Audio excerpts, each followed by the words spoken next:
Mivavakantsika ry havana. Andriamanitra misaotra anao izahay ny amin'ny teninao izay omenao anay indray. Ny teninao dia aina, ny teninao dia mananatra, ny teninao dia manitsy. Natao izany mba ho fananarana, ho faharesen-dahatra, ho fanitsiana izay diso, ho fitaizana amin'ny fahamarinana, mba ho vonona tsara amin'ny asa tsara rehetra ny mpanomponao, ka olona afaka hiditra amin'izany fanjakanao izany raha tonga ianao. Amin'ny anaran'i Jesoa, amen. Ho aminareo anie ry havana ny fahasoavana sy ny fiadanana avy amin'Andriamanitra raintsika sy Jesosy Kristy Tompo, ary ny firaisana ny fanahy masina. Ny soratra masina izay hotoriana ry havana dia ny Matio 7:20 ny andininy voalohany ka hatramin'ny fahaenina. Matio 7:20 ny andininy voalohany hatramin'ny fahaenina. Omentsika aloha hevitra avy hatrany ry havana zany ny tenin'Andriamanitra izany hoe ny olona afaka miditra amin'ny fanjakan'Andriamanitra. Ny olona afaka miditra amin'ny fanjakan'Andriamanitra. Za zany zao mangataka mba hamerenanao izany aloha hevitry ny toriteny izany. Ny olona afaka miditra amin'ny fanjakan'Andriamanitra. Iombona ampandinika ry havana fa Matio izay apôstôly no nanoratra ny boky Matio. Jiosy izy ka na ny fomba fanoratra na ny fomba fanehoan-kevitra dia samy maneho an'izany mahajiosy azy zany avokoa. Amin'ny mahajiosy azy dia tsy mba manonona ny anaran'Andriamanitra zany izy, satria izay ny fotom-pisainana jiosy, tsy misy mahazo manonona ny anaran'Andriamanitra zany. Ary dia izany no antony ampiasany eto hoe ny fanjakan'ny lanitra. Ny fanjakan'ny lanitra dia mitovy ihany hoe fanjakan'Andriamanitra. Ka raha misy zany teny ao anatin'ny toriteny ny fanjakan'Andriamanitra, fanjakan'ny lanitra dia iray ihany zany. Mitovy ihany ny fanjakan'ny lanitra sy ny fanjakan'Andriamanitra. Fanontaniana dia hoe iza ara no afaka miditra amin'izany fanjakan'Andriamanitra izany na izany fanjakan'ny lanitra izany. Ny voalohany ry havana dia izay manaiky hiova. Izay manaiky hiova. Ny andininy voalohany ka hatramin'ny fahaefatra no ahitantsika izany. Izao ny voalaza eo amin'ny andininy fahatelo eo, manao hoe lazaiko aminareo marina tokoa fa raha tsy miova ianareo ka tonga tahaka ny zazakely dia tsy hiditra mihitsy amin'ny fanjakan'ny lanitra. Raha ny teny hoe raha tsy miova dia mitovy ihany amin'ny teny hoe raha tsy mitodika. Raha mijeritsika eo amin'ny hoe raha tsy miova io dia misy anana kely, misy marika kely eo. Dia makery amin'ny vodipejy ery ianao mahita hoe eo amin'ny misy efatra kely eo ambony eo dia misy tsoratra eo hoe mitodika. Ka ny mitodika zany dia mitovy ihany amin'ny hoe tsy mibebaka ihany koa. Ka ny hevitra ara-baky teniny zany hoe raha tsy miova zany dia fiodinana, miodina mihitsy zany ilay olona raha teo tonga amin'izany fiovana tahaka ny zazakely zany. Zany hoe miodina miala amin'ny hevitra diso sy fanao diso mahazatra ary tsy manao ny tena ho zavatra ka mety ho tonga ho tsotra tahaka ny zazakely. Malaky ampianarana, malaky mandray fampianarana. Izany ny toetra ny zazakely, toetra tsotra nefa tena ambaran'i Jesosy Kristy hoe zava-dehibe eo amin'io toetra ny zazakely io. Ka itenenan'i Jesosy hoe fa raha tsy miova ianareo ka tonga tahaka ny zazakely dia tsy hiditra mihitsy amin'ny fanjakan'Andriamanitra. Ny olon-dehibe mantsy dia manana ny heviny sy ny fanaony ary ny fifikirany amin'izany na dia hita fa diso azy. Tsy mba manaiky ny hianatra amin'ny Kristy fa miziriziry amin'ny heviny. Izany toe-tsaina izany no asain'i Jesosy hovainy eto, satria tsy mahatafiditra azy ireo amin'ny fanjakan'Andriamanitra izany. Na dia efa hoe mikajikajy ara, iza tsika no lehibe any, iza tsika no tafiditra any, iza tsika ny hiandrara amin'izany na ho manam-boninahitra amin'izany fanjakan'i Kristy izany. Raha izany toetran'izy ireo izany no nitoetra ao aminy, dia tsy handova ny fanjakan'Andriamanitra izy ireo. Arak'izany raha tiany mpianatra ny handova ny lanitra, raha tiany mpianatra ny andova ny lanitra dia mila miovy izy ka miala amin'izay toetra mahalehibe azy zay dia maka ny toerany mahazaza dia ilay toetra ny zaza mora miala amin'ny ratsy, ilay toetra ny zaza tsy mihevy tena ho marina, ilay toetra ny zaza mora mianatra amin'ny Kristy, ilay toetra ny zaza miankina be da be amin'ny ray aman-dreniny. Ary izany ry havana natonga an'i Jesosy Kristy ilaza any amin'ny Maty toko voalohany toko 2:7-20 hoe mianara amiko fa malemy fanahy sady tsy miavina am-po aho. Ry havana malala, ny fanovondovana ny lanitra dia fanantenana kristianina zany, izay tena hiazaka zahantsika eto ambony tany ity, na inona aktivité ataon'ny fiangonana dia mba ny idirantsika any amin'Andriamanitra, idirantsika amin'izany fanjakan'Andriamanitra izany. Saingy tsarovy tsara nefa fa ny olona manaiky hiova ihany no miditra any, dia izay manaiky ny ho tonga tahaka ny zazakely ny toetrany. Amin'izao fotoana izao dia mety manana maha izy azy ianao, maha olon-dehibe ianao, na amin'ny lafiny fitondrany tenanao, na amin'ny toetranao izany, na amin'ny toe-ponao, na amin'ny toe-tsainao, dia mety hiteny mihitsy azy ianao hoe mety amiko rangaza ny zavatra zany na dia hita azy fa efa ratsy. Mety hoe mijangajanga, mety hoe amin'ny endrika fijangajangana izany, mety amin'ny endrika fisotron-toaka izany, mety amin'ny endrika fifohana sigara zany, mety amin'ny fitenenan-dratsy, mety amin'ny fitondrany tena tsy miendrika araka ny sitrapon'Andriamanitra, mety amin'ny alalan'ny fitabatabanana tsy fiainona ny tenin'Andriamanitra, na amin'ny alalan'ny fanaovana Facebook am-piangonana sy ny sisa. Ary amin'izany rehetra izany dia ozy izy ianao hoe mety, na dia hita aza fa ratsy izany. Dia mampatsiahy an'ilay olona anankiray rehefa mamo mamo indray ianao ty iza teny anao fa mamo na dia efa hita izy fa mamy, mba nandramo any antanio reny olona mamo reny ianao ty tena mamo ianao ty ka iza tena anao fa mamo mba andramo antanina nge rehefa misy olona mamo fa ny tena tiana tenenina ry havana dia zao, aoka isika tsy iziriziry amin'izay heverintsika fa ho mety,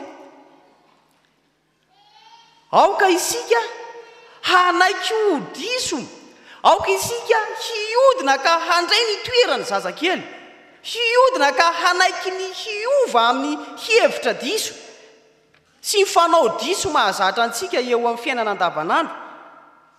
Ny zazakely dia miankina amin'ny ray aman-dreniny satria tsy mihevy tena ho mavita tena zany izy, fidèle koa izy, manetry tena izy, mianatra izy, moratoro izy sy ny sisa.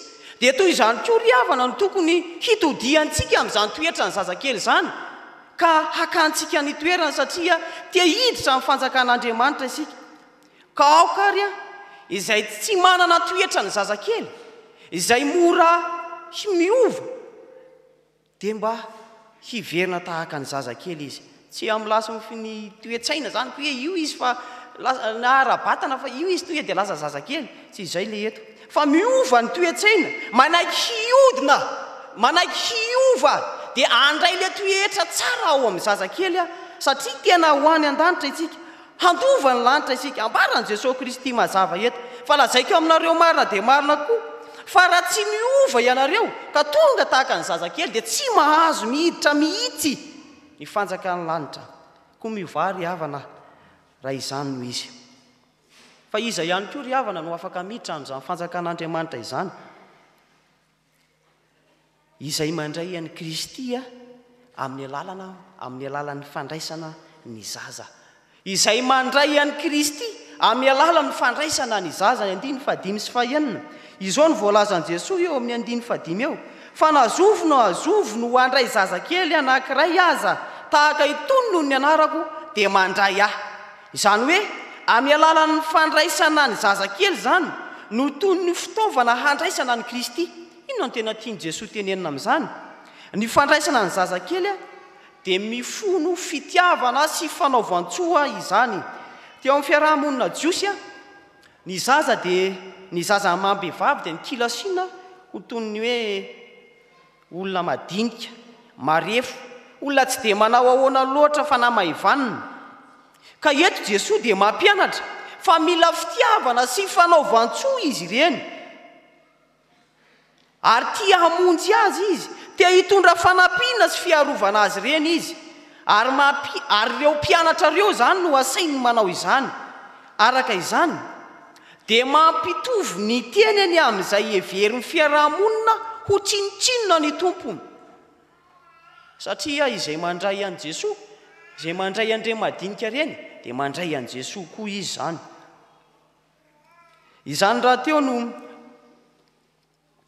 izy raha teo tsy hoe Andriamanitra mitoetra any amin'ny manerinerina na amin'ny toeram-boninahitra any an-danitra any fotsiny, fa midina miaraka amin'ny olombelona izy. Ka hoy izy hoe nazovo nandray zazakely anankiray aza tahaka itony noho ny anarako dia mandray ahy izy. Jesosy Kristy koa dia miteny mazava ny amin'ny Mateo 10:12 fa na iza no manome rano mangatsika na dia erany kapoaka ihany aza hosotrony ny anankiray amin'ireo madinika ireo satria mpianatra izy, dia lazaiko aminareo marina tokoa fa tsy ho very ny valim-pitiany. Mazava arak'izany ry havana fa izay tia hiditra ny fanjakan'Andriamanitra dia tsy maintsy tia manao soa izy, tsy maintsy tia ny hafa izy, tsy maintsy mandray andreny olona mila vonjy ireny izy, satria izay mandray andreny dia mandray an'i Jesosy ary havana malala rehetra ao amin'ny tompo. Be dia be ny madinika tsy mba manana na inona eo amin'ny fiarahamonina. Ary ao anatin'izany koa isika fiangonana, be dia be ny madiniky ny tompo ao anatin'ny fiangonana. Tsy nisafidiny eo amin'izany izy ireny, fa noho ny fahantrana lalina eto amin'ny tany sy ny firenena, na noho ny hihetraketraky ny tany ihany koa dia mahantra izy. Ary raha mba tonga any aminao re izy ireny ka misambotra na mihindrana na mangataka, aza dia roahina re izy, aza dia manao tsinotsinona azy fa zany ilay fanafitohina na tenenin'ny tompo eto.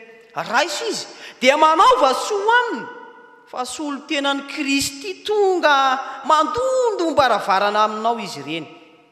Izay tiantsika atao amin'i Jesosy Kristy, izay tompontsika sy Andriamanitsika, dia mba ataovy amin'ireny madinika mino an'i Jesosy Kristy ireny. Efa ao amin'ireny madinika izay mino an'i Jesosy Kristy ireny, noho ny fitiavantsika ny Kristy sy ny fahalalantsika fa tiany Jesosy atao amin'ny olona madinika izany fiantrana sy fanaovana soa izany dia ataovy mba ho voninahitry ny tompo. Izay tiantsika atao amin'i Jesosy dia ataovy amin'ireny mpanompon'Andriamanitra madinika ireny. Ry havana malala, raha tia handray an'i Jesosy tsika dia ny fifandraisantsika amin'ny manodidina antsika, indrindra amin'ireo izay tena mila fanampiana, no aoka ampisehoantsika izany. Raha misy olona milaza fa nandray an'i Kristy kanefa tonga tao aminy madiniky ny tompo, na ireo mahantra na hoe tsy manan-kialofa na mandondona mbarivarana dia mandroaka na hoe manao tsinotsinona azy, dia olona tsy mba nandray an'i Kristy marina izany olona izany. Ataovy ry havana ny asa fanaovana soa amin'ireny madiniky ny tompo, na mpianatry ny tompo na mandondombaravarana ary amintsika reny. Fa rehefa vitantsika izany dia hiteny amintsika Jesosy rahatrizay manao hoe ny ataonareo amin'ireo madinika kely indrindra ireo no ataonareo amiko koa, midira amin'ny fifalian'ny tomponao. Noho izany ry havana, raha mba te hiazakazaka na hiazakazaka ho any an-danitra ihany isika, raha hiazakaza hiditra ny vavahady lanitra ihany isika, dia aoka hanao soa.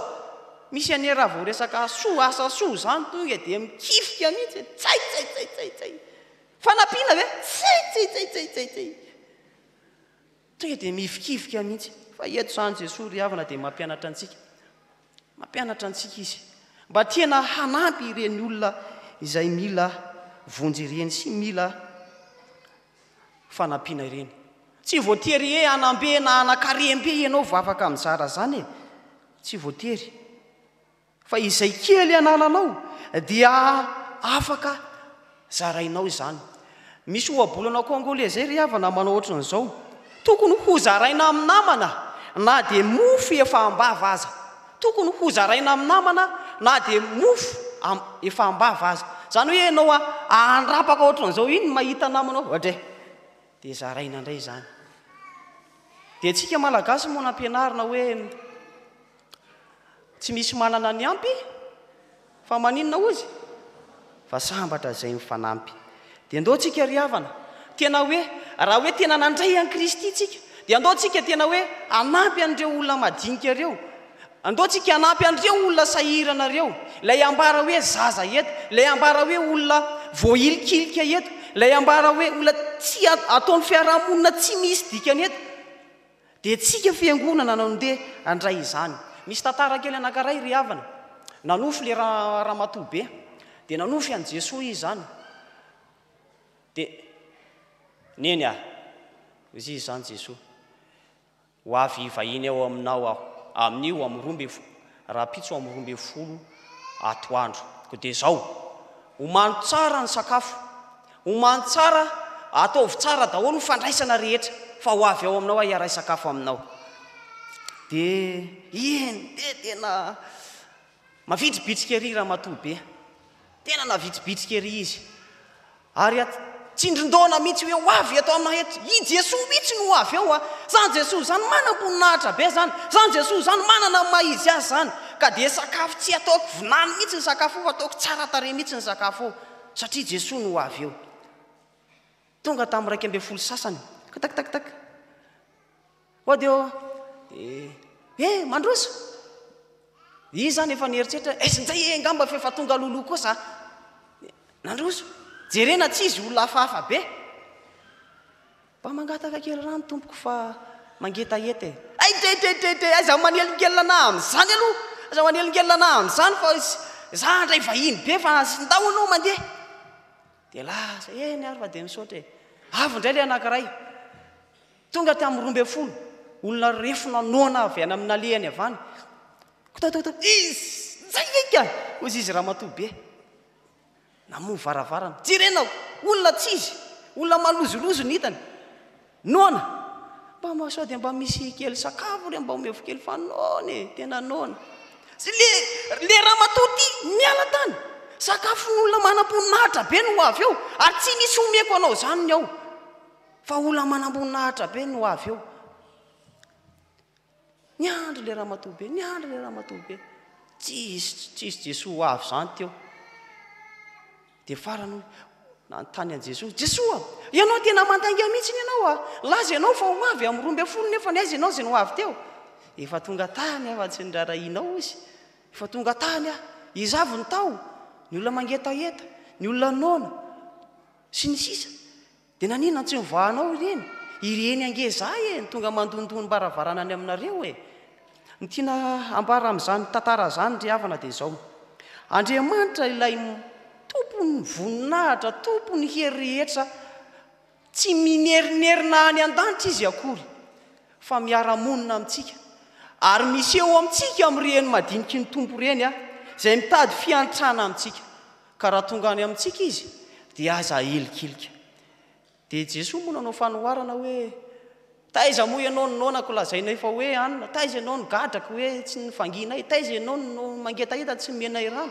izay efa nataonareo tamin'ireny madiniky ireny nahoana ozy no ataonareo amiko koa ry havana malala rehetra ao amin'ny tompo raha fitinina ny toro-teny dia izao tena hiditra ny fanjakan'Andriamanitra isika ka aoka hiova tahaka ny zazakely ny toetrantsika ny zazakely dia miankina amin'ny ray aman-dreniny satria tsy mihevy tena ho mavita tena izy toka tena izy fidèle izy manetry tena izy mianatra izy mora atoro izy tsy mifikitra amin'ny ratsy zany izy koaka aoka isika aka ny toerany zazakely aka ny toetra ny zazakely ka handray izany toetra ny zazakely zany fa tena mariky ny fiovany amin'ny toetsaina sy ny toe-po izany hiditra ny fanjakan'ny lanitra ihany koa isika ty ka aoka isika handray an'i Kristy amin'ny alalany fandraisantsika ireny zaza ireny izay ambara hoe madiniky ny tompo mila fitiavana sy mila fanaovan-tsoa aoka hanisy soa ny mahantra sy mila vonjy isika fa tsy hanilika azy ireny fa izay nataontsika tamin'izy ireny no ataontsika amin'ny Kristy koa ho an'Andriamanitra rery ny voninahitra fa amintsika kosa izany tenin'Andriamanitra izany. Amen.